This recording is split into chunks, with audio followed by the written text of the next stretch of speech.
यूहन्ना का सुसमाचार अध्याय 6 वचन 66 से लेकर 69 तक मैं पढ़ रही हूँ। ध्यान देकर सुनो।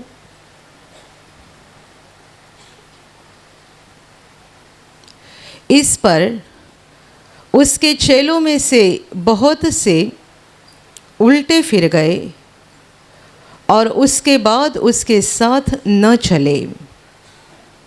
तब यीशु ने उन 12 से कहा, क्या तुम भी चले जाना चाहते हो? शमौन पतरस ने उसको उत्तर दिया, हे प्रभु, हम किसके पास जाए? अनंत जीवन की बातें तो तेरे ही पास है, और हमने विश्वास किया और जान गए हैं कि परमेश्वर का पवित्र जन तू ही है। Hallelujah, hallelujah, hallelujah, hallelujah, hallelujah, hallelujah, hallelujah. मेरे प्यारे भाई और बहनों, यहाँ पर हम ऐसा पढ़ रहे हैं कि इस पर यानी प्रभु यीशु ने जो बातें बताई, ये बातें सुनने के बाद, उस बातों को सुनने के कारण उसके चेलों में से बहुत से उल्टे फिर गए और इसके बाद उसके पीछे कभी नहीं चले। ये चेले वो नहीं थे जो प्रभु ने अपने साथ रहने के लिए 12 चुने थे। ये 12 चेले नहीं थे, बल्कि और भी कई लोग थे जो प्रभु का अनुकरण करते थे, जो प्रभु के पीछे हो लिए थे। प्रभु यीशु स्वर्ग की बातें उनको बताता था और सुनते सुनते उन्हें ऐसा लगने लगा कि बहुत कठिन वचन है, इन्हें कौन ग्रहण कर सकता है। प्रभु ने जब जीवन की रोटी के बारे में बताया, तब उसने साफ कर दिया कि मैं ही जीवन की रोटी हूँ। जब प्रभु ने अपने शरीर के बारे में ये कहा कि मैं जीवन की रोटी हूँ, जो इस रोटी में से खाएगा वो अनंत काल तक जिंदा रहेगा। और इस बात को जब प्रभु ने अधिक स्पष्टता से बताया, ये जो विश्वास करने वाले लोग थे जिनको चेले कहा गया है, ये बड़े परेशान हो गए और उन्हें ऐसा लगने लगा कि ये तो कौन सुन सकता है, कौन स्वीकार कर सकता है? ये मनुष्य अपना शरीर हमें खाने के लिए कैसा दे सकता है? ये कैसा संभव है?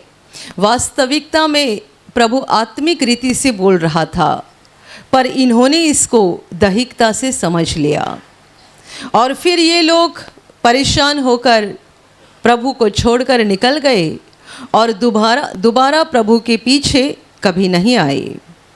जब ये लोग निकल गए, जो इतने हद तक, यहाँ तक प्रभु पर विश्वास करके आए थे, वो ये बातें सुनने के बाद जब प्रभु को छोड़कर निकल गए, तब प्रभु के पास कौन बचे?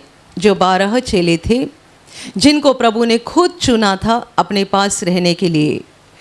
उन 12 की ओर देखकर प्रभु उनको बता रहा है, क्या तुम भी मुझे छोड़कर चले जाना चाहते हो?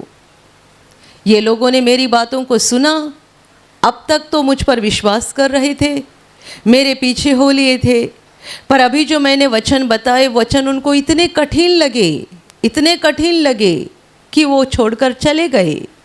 तो क्या तुम्हारी भी यही इच्छा है कि उनकी तरह तुम भी मुझे छोड़कर जाना चाहते हो?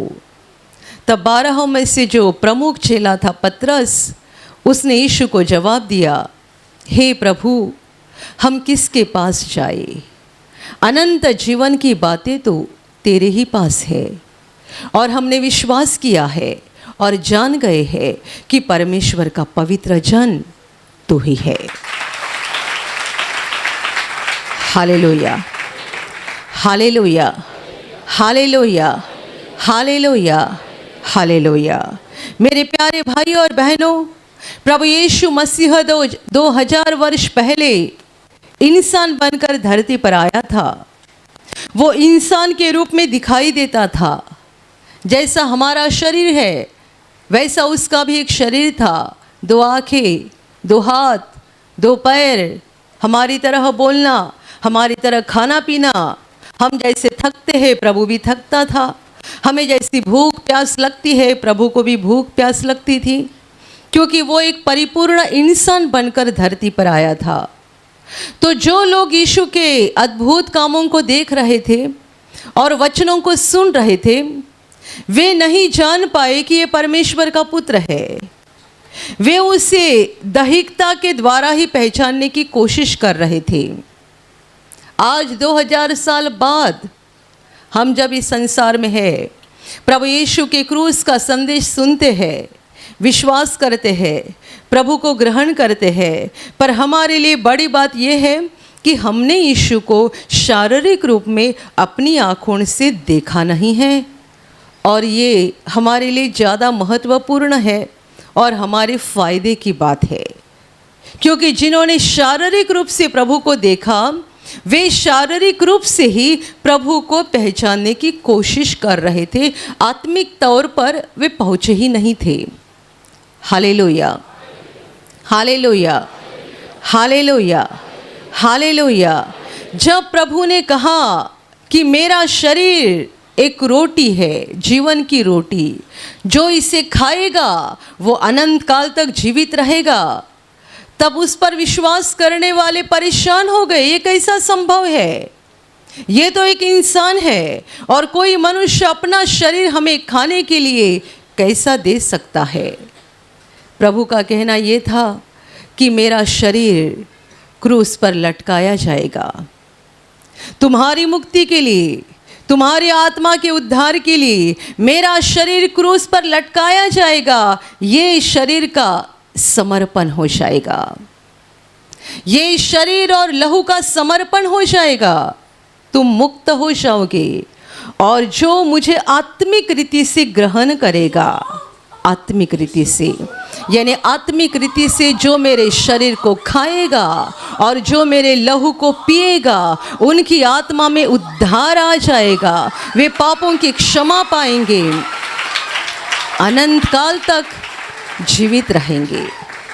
Hallelujah, hallelujah, hallelujah.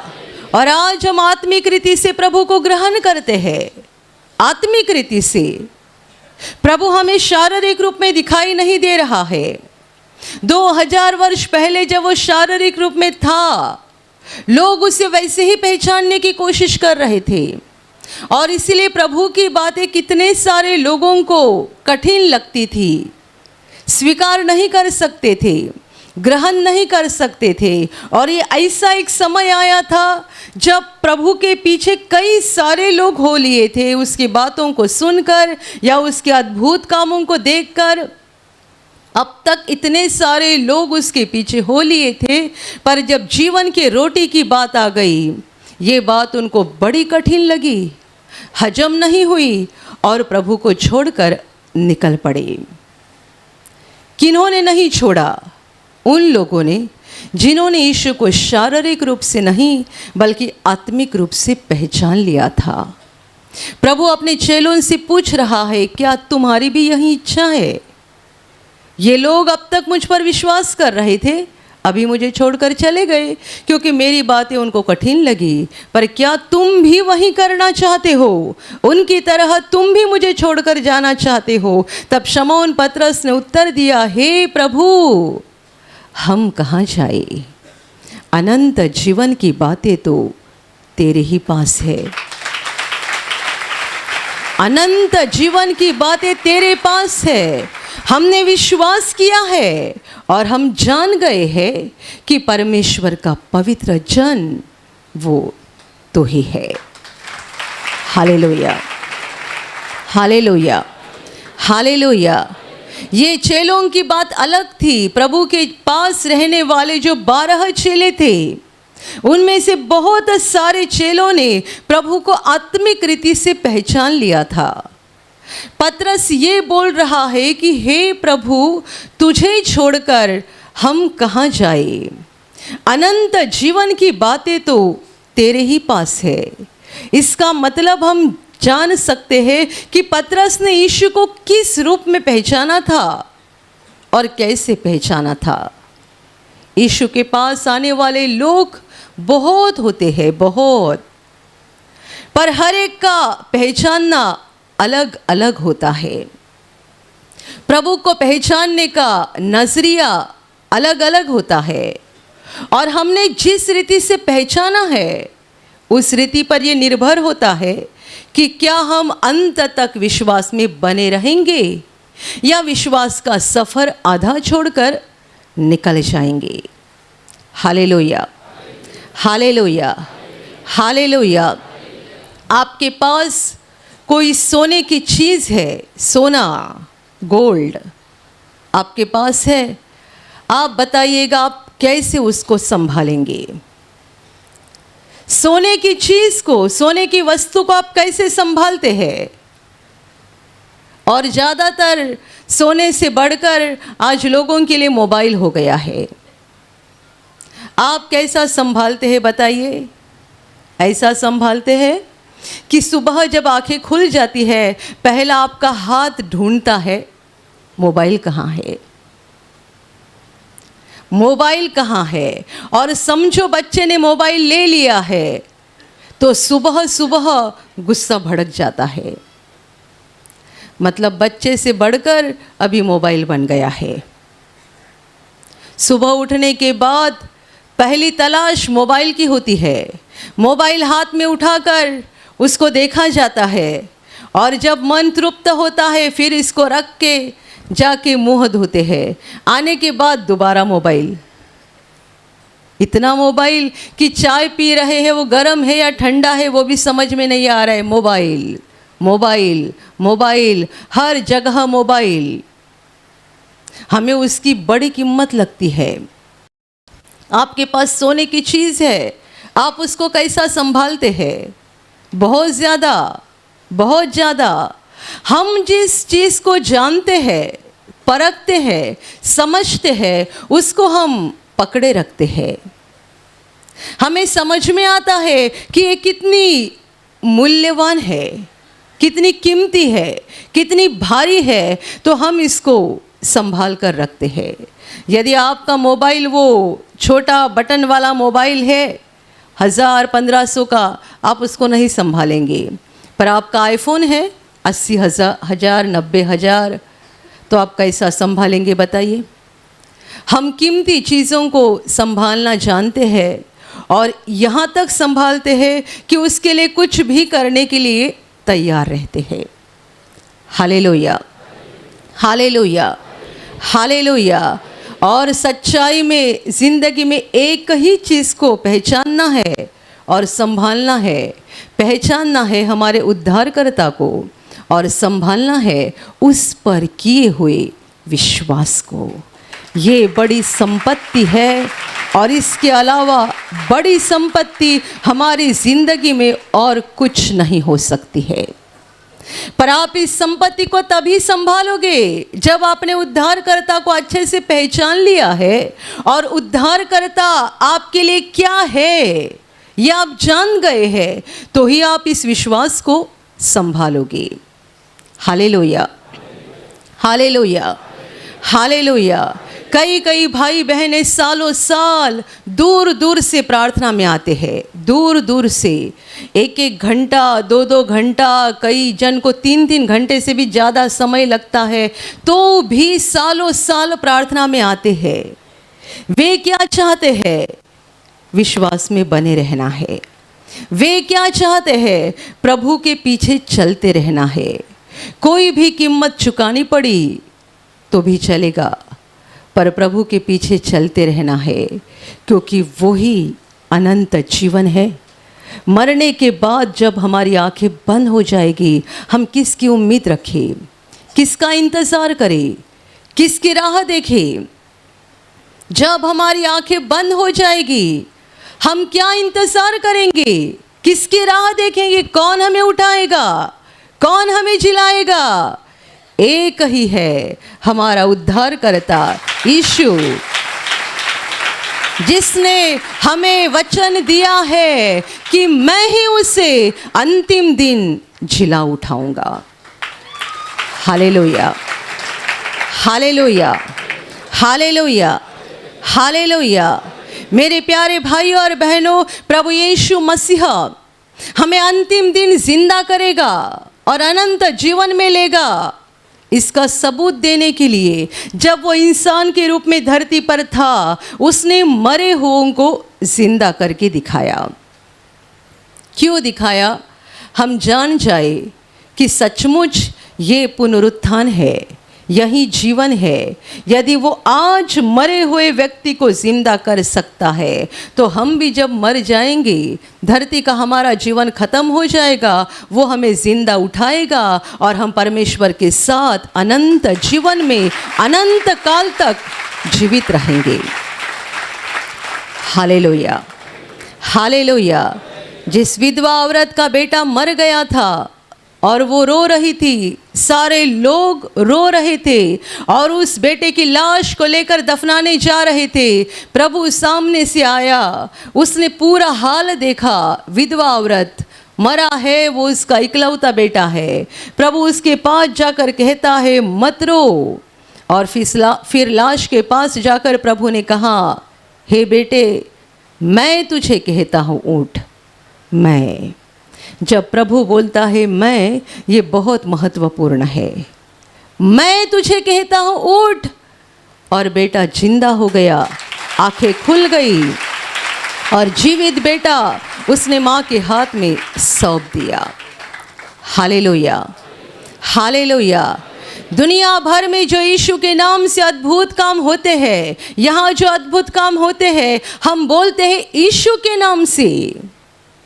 यहाँ प्रार्थना करने वाला कोई भी भाई क्यों ना हो, कोई भी बहन क्यों ना हो, हम बड़े नहीं हैं, ये हमारी ताकत नहीं है, ये हमारा सामर्थ नहीं है, ये हमारी शक्ति नहीं है, ये हमारे उद्धारकर्ता यीशु की शक्ति है, उसका सामर्थ है, उसका अधिकार है। और इसलिए जो भी काम होता है, बड़ा काम, अद्भुत काम, सारे अद्भुत काम और सारे बड़े बड़े काम यीशु के नाम से होते हैं। और जब यीशु था, वो कहता था मैं कहता हूँ, और यीशु के चेले कहते हैं यीशु के नाम से। Hallelujah, hallelujah, hallelujah, hallelujah. आप सोने को पहचानते हैं कि सोना कितना महत्वपूर्ण है और आप इसको संभाले रखते हैं, मरते दम तक संभाले रखते हैं।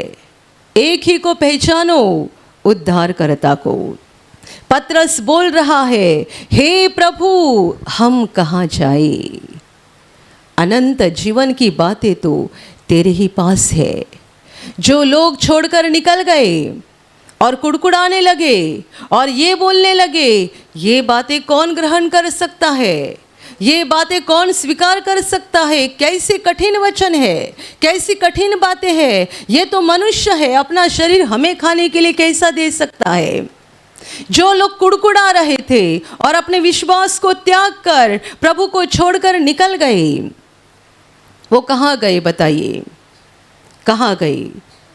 प्रभु को छोड़कर कहाँ जा सकते हैं? वो वहाँ तो प्रभु के पास से निकल पड़े, पर हम देखेंगे न्याय के दिन उनको प्रभु यीशु के सामने ही खड़ा होना है इंसाफ करने के लिए। इंसाफ के लिए उनको यीशु के सामने ही खड़ा होना है। कहाँ जाएंगे हम? उसे छोड़कर कहाँ जाएंगे?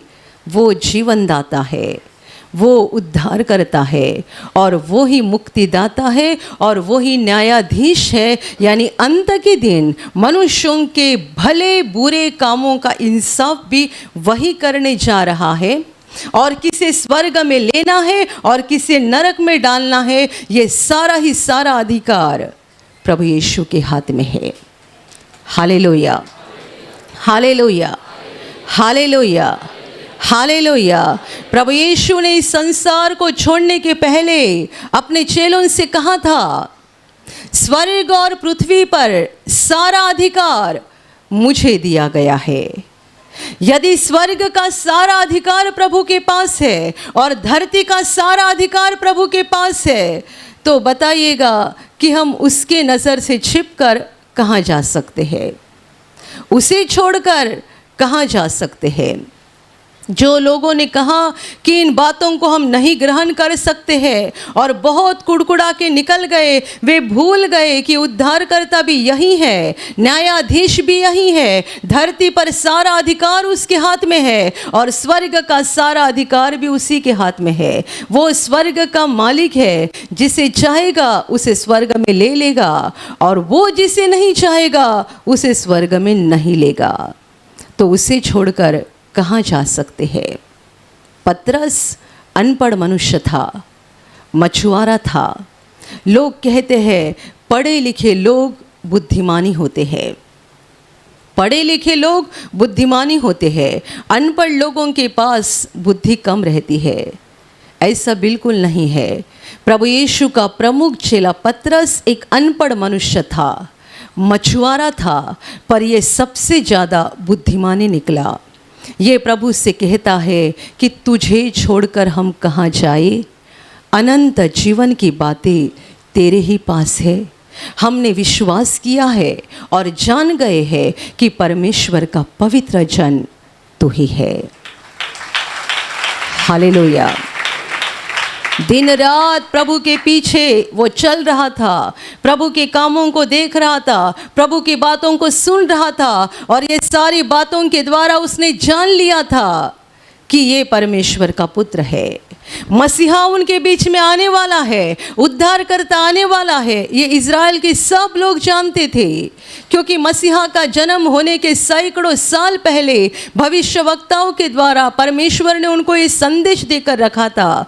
ये बात की भविष्यवाणी सैकड़ों साल पहले हुई थी कि परमेश्वर का पुत्र तुम्हारे बीच में पैदा हो जाएगा, वो आने के बाद क्या करेगा, किस लिए जन्म लेगा, सारी बातें और सारी भविष्यवाणी पहले हुई थी। तो इस्राएल के सारे लोग इस बात से, ये बात उनको मालूम थी कि मसीहा का जन्म उनके बीच में होने वाला है। पर जब वास्तविकता में मसीहा आ गया, इन्होंने नहीं पहचाना, एक अनपढ़ मछुआरे ने पहचाना। Hallelujah, hallelujah, hallelujah.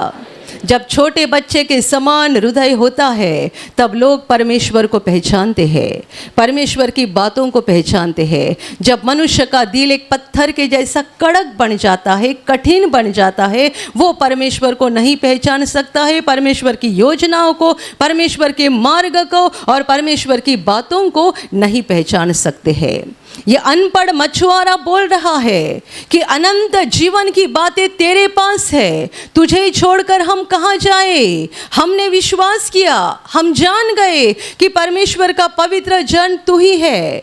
बोलने वाला कौन? अनपढ़ मछुआरा। और जिनके पास व्यवस्था है, जिनके पास भविष्यवक्ताओं की भविष्यवाणी लिखी हुई है और पढ़ रहे हैं, सालों साल लोगों को सिखा रहे हैं कि मसीहा आने वाला है, मसीहा आने वाला है, मसीहा आने वाला है। वो जब मसीहा आ गया, तब मसीहा को नहीं पहचान पाए, नहीं विश्वास कर पाए, नहीं उसे ग्रहण कर पाए। Hallelujah, hallelujah, hallelujah, hallelujah. मेरे प्यारे भाइयों और बहनों, आप प्रार्थना में आते हो, यीशु पर आपने विश्वास किया है, अपने आप को परखो कि आप पहली बात किस लिए प्रभु के पास आए हो और आप प्रभु से क्या चाहते हो। आप प्रभु के पास किस लिए आए हो और प्रभु से क्या चाहते हो। आप जो चाहते हो उसी पर आपका ध्यान है। और आप क्या चाहते हैं? चंगाई, छुटकारा, नौकरी, बच्चे का आशीष, घर का आशीष, गाड़ी का आशीष, ज़मीन का आशीष। आप इन बातों को चाहते हैं और इन्हीं बातों पर आपका मन लगा हुआ है। यदि ऐसा आपका हाल है तो आप मसीहा को अच्छे से नहीं पहचान पाओगे और आप उसके ऊपर आपने जो विश्वास किया है उस विश्वास में बने नहीं रह पाओगे। Hallelujah, hallelujah, hallelujah.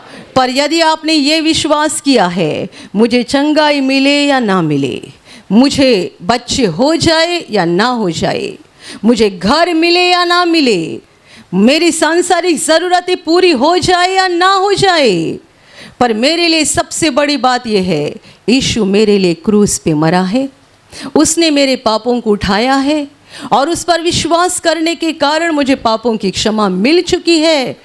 और एक दिन मैं स्वर्ग में जाने वाला हूँ, मैं स्वर्ग में जाने वाली हूँ, क्योंकि यीशु ने मेरा नाम जीवन के किताब में लिख दिया है और मेरा प्रवेश स्वर्ग में होने वाला है। मुझे अनंत जीवन मिलने वाला है और जब तक ये अनंत जीवन ना मिले, जब तक मैं उस अनंत जीवन में ना पहुंचूं, मैं प्रभु को नहीं छोड़ूंगा, मैं उसका हाथ नहीं छोड़ूंगी, क्योंकि उसने मुझसे वादा किया है वो ही अंतिम दिन मुझे जिंदा उठाएगा और वो मुझे स्वर्ग में लेगा। Hallelujah, hallelujah, hallelujah, hallelujah. ये धरती हमारा मकान नहीं है। आपने यहाँ बड़ा बंगला बनाया होगा, बड़ा मकान बनाया होगा, पर ध्यान में रखना कि यहाँ हम हमेशा नहीं रहने जा रहे हैं। आपका घर 10 लाख का हो या 10 करोड़ का हो, पर एक दिन आपको इस घर को छोड़कर जाना है।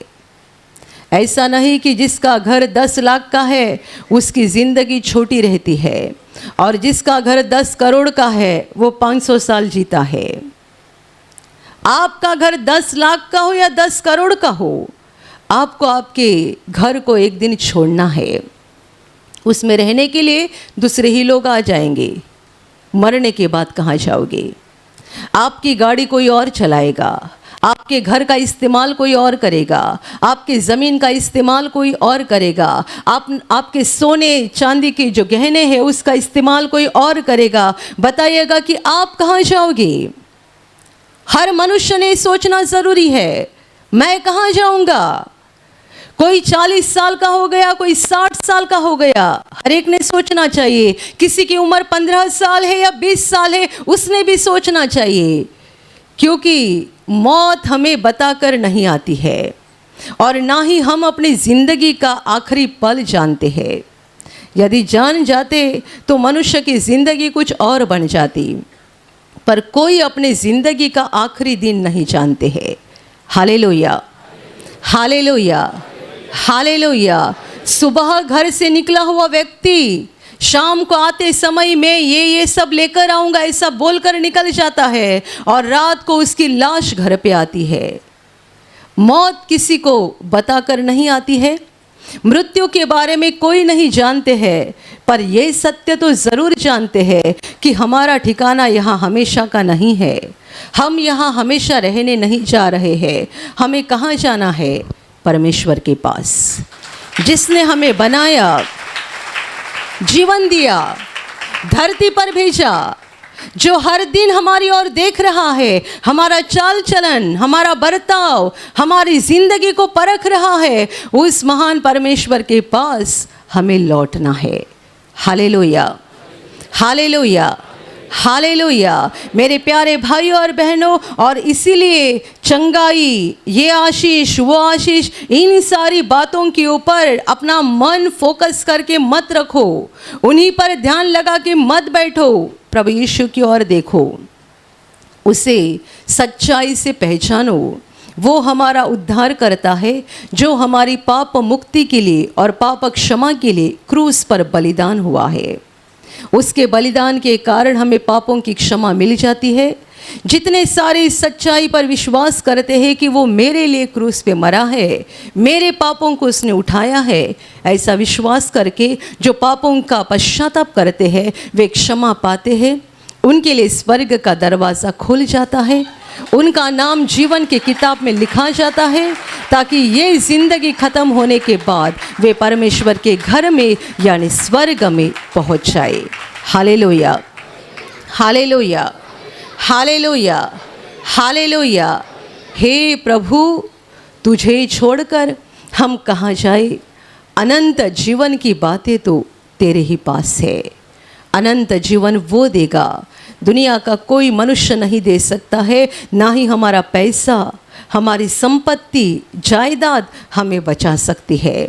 कितने सारे लोगों को लगता है पैसा है तो सब कुछ है, जायदाद बढ़ाओ, संपत्ति बढ़ाओ। क्यों? संपत्ति है तो सब कुछ है, जायदाद है तो सब कुछ है। कितने सारे लोग इसीलिए अपने बैंक बैलेंस को बढ़ाते जाते हैं, कि जब कोई संकट आएगा, अचानक कोई बीमारी आएगी, कुछ तो बड़ी मुसीबत आएगी, तब पैसा काम में आएगा। जब संकट आता है, बीमारी आती है, मुसीबत आती है, तब पैसा काम नहीं आता, परमेश्वर काम आता है।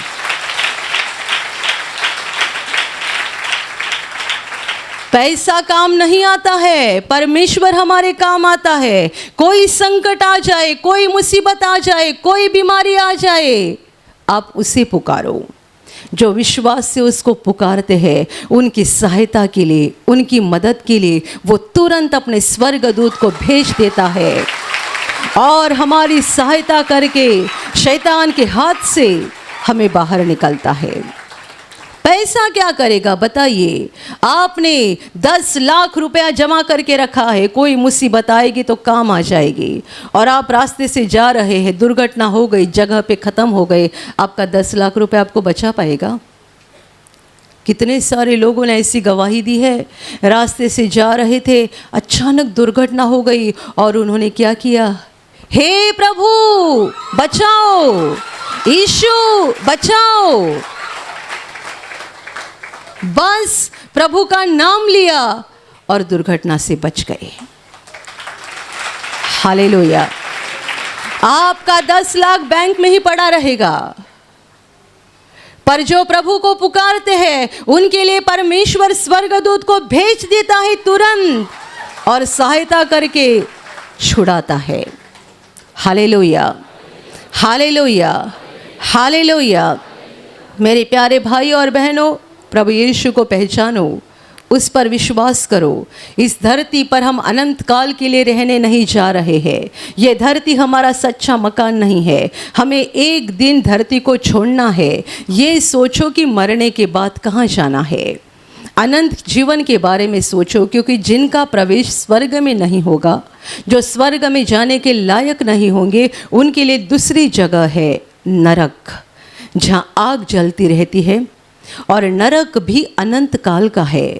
इसीलिए बाइबल में नरक को दूसरा मृत्यु कहा गया है। हमारा पहला मृत्यु शरीर का है, जो सबको आ जाता है, और वो आना ज़रूरी है, क्योंकि हमारा शरीर मिट्टी का बनाया है। ये मिट्टी में जाना ज़रूरी है। आत्मा प्रभु के पास पहुँचेगी और आत्मा को एक नया स्वर्गीय शरीर मिल जाएगा। ये मिट्टी का शरीर मिट्टी में जाना ज़रूरी है, इसीलिए शारीरिक मृत्यु सबों को आती है।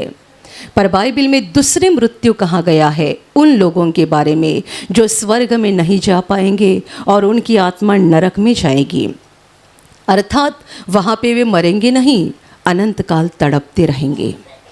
पर ये दुख और दर्द इतना भयानक होगा, धरती के किसी भी दुख के साथ आप उसकी तुलना नहीं कर सकते हैं। किसी भी क्लेश या दर्द के साथ आप उसकी तुलना नहीं कर सकते हैं। नरक में जाने वाली आत्माएं अनंत काल तड़पती रहेगी, अनंत काल। हम बाइबल में घटना पढ़ते हैं जो यीशु ने खुद बताई है। अमीर मनुष्य जो उस आग में तड़प रहा था, वो पानी के एक बूंद के लिए तड़प रहा था। इतना प्यासा हुआ था, इतना प्यासा कि वो मांग रहा था, मुझे एक बूंद पानी मिल जाए। Hallelujah, hallelujah, hallelujah. अनंत जीवन और अनंत विनाश, ये दोनों बातें कहानी नहीं है, सत्य है। होश पे आ जाओ। आज आप सुबह उठे, यहाँ पे पहुँचे, कल का दिन आ जाएगा, परसों आ जाएगा, फिर फरवरी 2024 आएगा, फिर मार्च 2024 आएगा। ये मत सोचो कि यूं ही हमारी ज़िंदगी चलती रहेगी। नहीं, एक दिन हमें संसार को छोड़ना है। हमारा मकसद ये होना चाहिए, हमारा ध्येय उद्देश्य ये होना चाहिए कि हमारी आंखें किसी भी घड़ी बंद हो जाए, पर जैसे ही आंखें बंद हो जाए हम अनंत जीवन में पहुँचे, हमारी आत्मा का विनाश नहीं हो जाए। Hallelujah, hallelujah, hallelujah. इसलिए पतरस बोल रहा है, हे प्रभु तुझे छोड़कर हम कहाँ जाए। उसे स्वर्ग का अधिकार है, उसे धरती पर अधिकार है, उस पर विश्वास करके उसको चिपके रहो। जब आप प्रभु यीशु पर विश्वास करके ज़िंदगी बिताना शुरू करोगे, आपके रास्ते में रुकावटें ज़रूर आएगी, परमेश्वर का और मनुष्य का विरोधी शैतान दुनिया में काम कर रहा है और वो हमारे विश्वास का विनाश करने के लिए दिन रात कोशिश करेगा। तो भी प्रभु को चिपके रहो, उसकी ओर देखो, उसको पहचानो, विश्वास में चलते रहो, आगे बढ़ते रहो। एक दिन हम स्वर्ग के अनंत जीवन में प्रवेश करेंगे। धरती का दुख, यहाँ की बीमारियाँ, यहाँ के आंसू सब खत्म हो जाएंगे और हमारे लिए बड़ी खुशी ये है कि हम परमेश्वर के साथ अनंत काल खुशी में रहेंगे। Hallelujah, hallelujah, hallelujah. और अभी प्रार्थना करने का समय है। आप विश्वास करो कि एक पल में प्रभु यीशु आपको छूकर चंगाई देगा। एक पल में वो आपके जीवन का दुख निकाल देगा और आपके आंसुओं को खुशी में बदल देगा, क्योंकि उसके लिए असंभव कुछ नहीं है, अनहोनी बात एक भी नहीं है। प्रभु यीशु आज भी जिंदा है। 2000 वर्ष पहले वो शरीर रूप में धरती पर था, आज शरीर रूप में नहीं बल्कि आत्मा के रूप में है और दुनिया के कोने कोने में जहाँ जहाँ लोग विश्वास के साथ उसको पुकारते हैं, उसके पास प्रार्थना करते हैं, उन सबों की पुकार को प्रभु सुनता है, उन्हें चंगा करता है, उनके आंसुओं को पोंछ देता है और उनके जीवन को खुशी से भर देता है। आप भी इसी विश्वास के साथ आपके बीमार भाग पर हाथ रखो और यदि वहाँ हाथ नहीं रख सकते हैं तो अपने सीने पर हाथ रखो। प्रभु यीशु के नाम से इसी क्षण आपके शरीर की सारी बीमारियां निकल जाए। यीशु के नाम से आपके जीवन का सारा दुख निकल जाए। शैतान का हर एक काम आपके जीवन से और आपके परिवार से पूरी तरह से नष्ट हो जाए। यीशु के नाम से, प्रभु यीशु के नाम से शैतान का सारा काम आपके जीवन से नष्ट हो जाए। सारी दुष्ट आत्माओं को प्रभु यीशु के नाम से मैं आज्ञा दे रही हूँ, इसी क्षण इन्हें छोड़कर निकल जाओ और वापस उनमें नहीं आना। इसी क्षण प्रभु का महान सामर्थ आपके ऊपर आ जाए, प्रभु का महान सामर्थ आपके ऊपर आ जाए, प्रभु का महान सामर्थ आपके ऊपर आ जाए। इसी घड़ी पवित्र आत्मा की खुशी आपके दिल में आ जाए, पवित्र आत्मा की शांति आपके दिल में आ जाए और आपका जीवन स्वर्ग की रोशनी से भर जाए। आमीन।